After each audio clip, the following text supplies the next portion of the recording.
I got a letter in the mail yesterday from the IRS that says I may be eligible for monthly advance payments of the child tax credit for 2021. That's extra money every month for my family. That's great news, right? Well, maybe. Or maybe not. I dug into the details about how this works, and unfortunately I found 3 ways I could see people getting burned by this. But don't worry, I'm going to tell you how to avoid that, so stick around. So first up, let's talk about who qualifies. For the old child tax credit from 2020, you could qualify with a single income up to $200,000 a year or a joint income up to $400,000 a year. And that child tax credit is not going away. But to qualify for the enhanced one, you can only have a single income up to $75,000 a year or a joint income up to $150,000 a year. Now, all of these numbers are AGI, which stands for Adjusted Gross Income.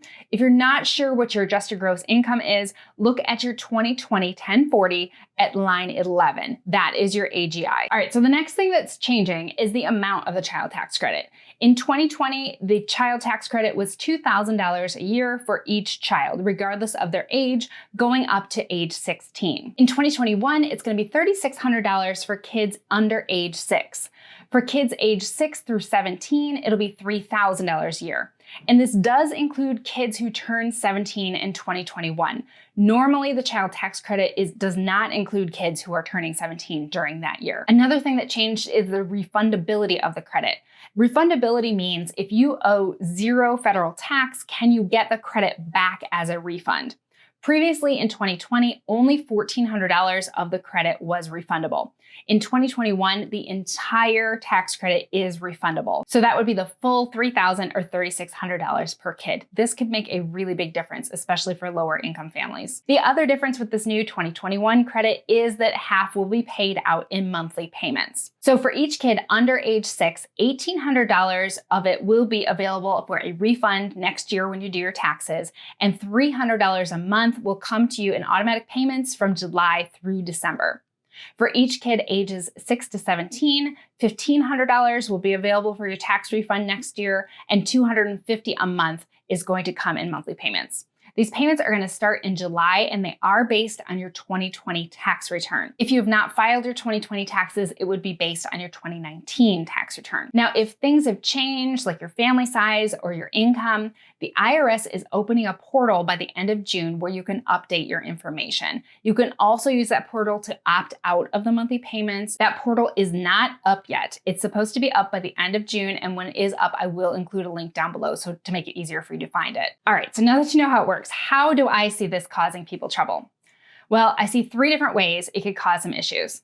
The first is, it is possible you may have to repay those monthly payments if the IRS pays you too much. Thankfully, there is what they call a safe harbor provision, so lower income families will not have to repay it. If you make less than $40,000 as a single household or $80,000 as a joint household, you would not have to repay any overpayment of the child tax credit. If your family makes over $80,000 as a single household or $120,000 as a joint household in 2021, and you are overpaid the child tax credit, you would have to repay the whole amount of overpayment.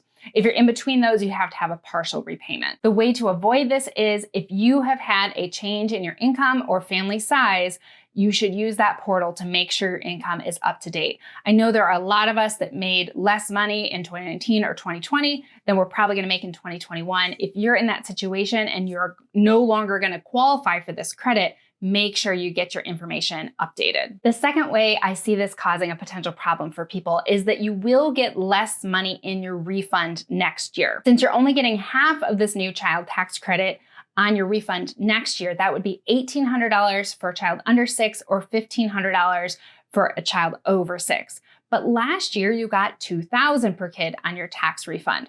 So that's a difference of $200 to $500 per child less money available at tax refund time. This might actually cause a problem for me personally. I have 2 older kids, so this means there will be $1,000 less in my tax refund, but this year I only got a refund of $100. That's because I'm self-employed and I owe a lot of self-employment tax, and I use that tax credit to offset the self-employment tax. So next year, if I had exactly the same income, I would owe $900 at tax time instead of getting that $100 refund. Now, to avoid this, you may want to consider adjusting your W-4 if you work for an employer. Your W-4 is the form you fill out to tell your employer how much taxes to withhold. You can have them withhold a little bit more this year so that you don't have a change in your refund next year. Or if you're self-employed like me, you can make higher quarterly payments to help balance it out. The third way I could see people getting in trouble with this is not about taxes, it's about budgeting. When you're getting these new monthly payments, it could be pretty exciting. Some families are going to be getting a significant amount of money. If you have 4 children in your family, you could be getting over $1,000 a month. So it's really tempting to increase your monthly expenses now that you have a little bit more money in your budget. But I would urge you not to sign on to new monthly obligations. So I mean things like don't increase your rent, your mortgage, your car payment, because these payments are only expected to go through December 2021. It is possible they could get extended past that point, but that would require an act of Congress, and we definitely can't count on that happening. So I would encourage you to use this money to save, pay off some debt, or spend it. You're actually better off spending it on fun things like a vacation than you would be using it to increase your mortgage or your car payment. Because if you spend the money on the vacation, okay, then you just don't take a vacation next year. But if you increase your mortgage, you may have difficulty paying that if you're counting on that extra $1,000 a month. Thanks for watching this video. Next week, I'm going to be releasing a video about saving on car insurance. I'm going to put it right here, so check that one out next.